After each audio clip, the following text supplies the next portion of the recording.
তাহলে আমরা একটা লং টার্ম কিন্তু মার্কেটে রিট্রেসমেন্ট দেখতে পাবো, অথবা বেয়ার মার্কেটও কিন্তু শুরু হয়ে যেতে পারে।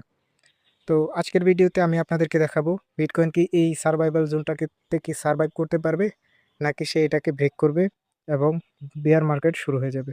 তো বিটকয়েনের এই অ্যানালাইসিসটা আমরা ডলার ইন্ডেক্সের সাথে তুলনা করব, যাতে আমরা বুঝতে পারি বিটকয়েনের সঠিক ডিরেকশন কোনটা রয়েছে এবং কোন দিকে মার্কেটে আগামীতে মোমেন্টাম থাকবে। আপনারা যদি খেয়াল করেন, রিসেন্টলি বিটকয়েন কিন্তু আপনার ডেইলি চার্টে স্ট্রং কিন্তু বিয়ারিশ ক্যান্ডেল তৈরি করছে। আপনারা যদি খেয়াল করেন, অলরেডি কিন্তু গত 5 দিন মার্কেটটা কিন্তু স্ট্রং ডাউন ট্রেন্ডে আসে, এবং আরও একটু যদি খেয়াল করেন, আমাদের গতকালকে যেই ক্যান্ডেলটা তৈরি হয়েছিল সেটা কিন্তু অলরেডি 50 EMA থেকে রিজেকশন নিয়ে নিয়েছে। তো আমি কিন্তু গত ভিডিওতে আপনাদেরকে বলেছিলাম প্রাইসটা কিন্তু এই 20 EMA এবং 50 EMA এর মাঝখানে যে গ্যাপটা রয়েছে সেখান থেকে কিন্তু রিট্রেস করার হাইয়েস্ট একটা পসিবিলিটিস থাকবে।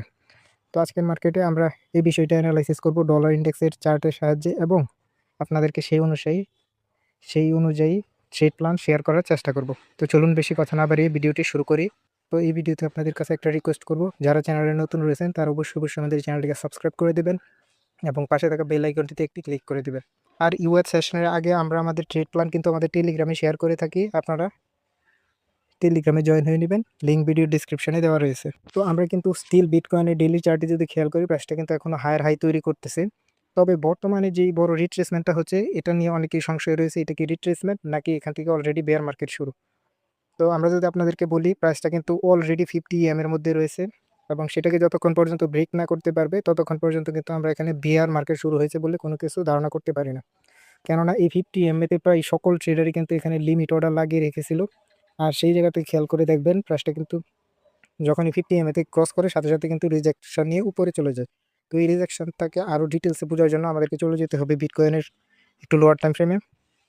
আমরা যদি বিটকয়েনের 4 আওয়ার টাইম ফ্রেমে দেখি, প্রাইসটা কিন্তু স্ট্রং লোয়ার লো তৈরি করতেছে শুধু, অর্থাৎ মার্কেটে কিন্তু আমরা এখনও স্ট্রং ডাউন ট্রেন্ড দেখতে পাচ্ছি। তবে যতক্ষণ পর্যন্ত না আপনার মার্কেটের যে প্রিভিয়াস হাই ব্রেক হচ্ছে, ততক্ষণ পর্যন্ত আমরা মার্কেটে বুলিশ হতে পারবো না। তো বিটকয়েনে কিন্তু আমরা দেখতে পাচ্ছি বিগার টাইম ফ্রেম কিন্তু রিট্রেস নিচ্ছে, এবং S4 কিন্তু সেই অনুযায়ী এখনও লোয়ার লো তৈরি করে যাচ্ছে। তো আপনাদেরকে এই বিষয়টা সহজ করে বোঝার জন্য আপনাদেরকে আমি যদি একটু ডলার চার্টে নিয়ে যাই, তো আমরা এখন আছি ডলার ইন্ডেক্সের আপনার উইকলি চার্টে, এবং আপনি যদি খেয়াল করেন প্রাইসটা কিন্তু 50 EM তে রয়েছে। আমি আপনাদেরকে বলবো, রানিং যেই উইকটা রয়েছে, বর্তমান যে উইক, সেটা কিন্তু অলরেডি কিন্তু রেড ক্যান্ডেল তৈরি করেছে। তবে আপনি যদি খেয়াল করেন, সেটা কিন্তু নিচের দিকে অলরেডি উইক মেরে উপরের দিকে যাচ্ছে। তো আমরা এখনো কিন্তু শিওর হয়ে বলতে পারবো না ক্যান্ডেলটা কি গ্রিন হবে নাকি রেড। তো এর জন্য আমাদেরকে চলে যেতে হবে লোয়ার টাইম ফ্রেমে আরও বিস্তারিত বোঝার জন্য। তো আপনারা যদি ডলার ইন্ডেক্সের H4 টাইম ফ্রেমের দিকে তাকান এবং প্রাইসের দিকে তাকান, প্রাইসটা কিন্তু তার অল টাইম যে প্রিভিয়াস হাইটা রয়েছে সেটাকে কিন্তু অলরেডি ব্রেক করে ফেলেছে। তো এখানে যদি একটা বাচ্চাকে জিজ্ঞেস করা হয় এই প্রাইসটা কোন ট্রেন্ডে রয়েছে, সে ইজিলি বলে দিবে এটা কিন্তু অলরেডি একটা আপ ট্রেন্ডে রয়েছে, এবং প্রাইসটা কিন্তু আমাদের যেই ডেঞ্জার জোন রয়েছে সেখানে রিঅ্যাকশন করেছে। তো আমরা যদি সেই জোনটা একটু এঁকে দেখাই, তো যারা আমাদের চ্যানেলে নতুন তাদেরকে বলে রাখি, ডেঞ্জার জোন হচ্ছে 20 EMA এবং 50 EM এর মাঝখানে যে বড় গ্যাপটা থাকবে, স্পেশালি ট্রেন্ডিং মার্কেটে, সেটা কিন্তু আপনার ডেঞ্জার জোন। আর এই জোন থেকে প্রাইসটা কিন্তু সবচেয়ে বেশি রিজেকশন করে এবং প্রাইস সেখান থেকে কন্টিনিউ করে।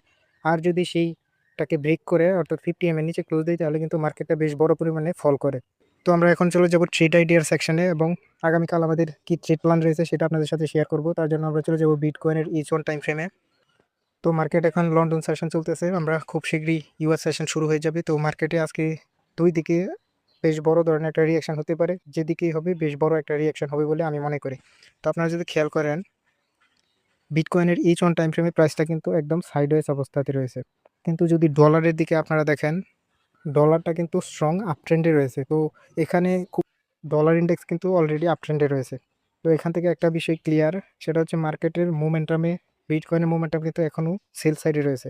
তবে ইউএস সেশনে কী করতে পারে সেটা যদি আমি আপনাদেরকে একটু দেখাই, আপনারা যদি খেয়াল করেন, বিটকয়েন কিন্তু উপর থেকে বেশ স্ট্রং কিন্তু একটা ট্রেন্ড লাইন থেকে রিজেকশন নিয়ে নিয়ে প্রাইসটা কিন্তু নিচের দিকে আসছিল। তো আজকে মার্কেটে দুই ধরনের সিনারিও ঘটতে পারে। আমি যদি আপনাদেরকে একটু দেখাই, মার্কেটে কিন্তু অলরেডি 50 EM এর মধ্যে রয়েছে অথবা ডেঞ্জার জোনের মধ্যে রয়েছে। আপনারা যদি একটু খেয়াল করেন, আমি যদি ট্রেন্ড লাইনটাকে মুছে দিই,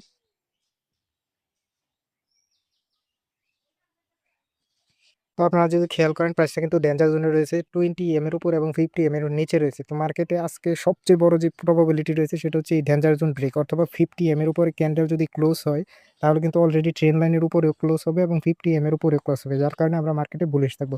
তবে এটা শুধুমাত্র নিউ ইয়র্ক সেশনের জন্য। তবে মার্কেটে কিন্তু আরও একটা পসিবিলিটিস রয়েছে, সেটা দেখানোর জন্য আমরা এখন চলে যাব ডলার ইন্ডেক্সের চার্টে। বিটকয়েনে একমাত্র তখনই উপরে যাবে যদি ডলার ইন্ডেক্সের যে H1 এর যে ট্রেন্ড লাইনটা রয়েছে সেটাকে যদি ব্রেক করে। তো মার্কেট কিন্তু স্ট্রং ট্রেন্ডিং মুভে রয়েছে। তো মার্কেট কিন্তু অলরেডি এখানে কিন্তু বেশ শুটিং স্টার তৈরি করতেছে, যার কারণে আমরা বলতে পারি ইউএস সেশন এটা ব্রেক হবে। যদি ডলার ইন্ডেক্স নিচের দিকে ব্রেক করে তাহলে কিন্তু আমরা বিটকয়েনে বুলিশ হয়ে যাব। আর বিটকয়েনের উপরে ট্রেন্ড 50 EMA অথবা ডেঞ্জার জোনের উপরে যখনই ক্লোজ হবে আপনারা এন্ট্রি নিয়ে নেবেন মার্কেটে, এবং একদম নিচে প্রিভিয়াস লোতে স্টপ লস দিয়ে নেবেন। তবে তার মধ্যে বলে নেই, এগুলি কিন্তু কোনো ফাইন্যান্সিয়াল অ্যাডভাইস নয়। প্রত্যেকটা ট্রেডের অথবা ইনভেস্টমেন্টের জন্য অবশ্যই নিজে একটু রিসার্চ করে নেবেন।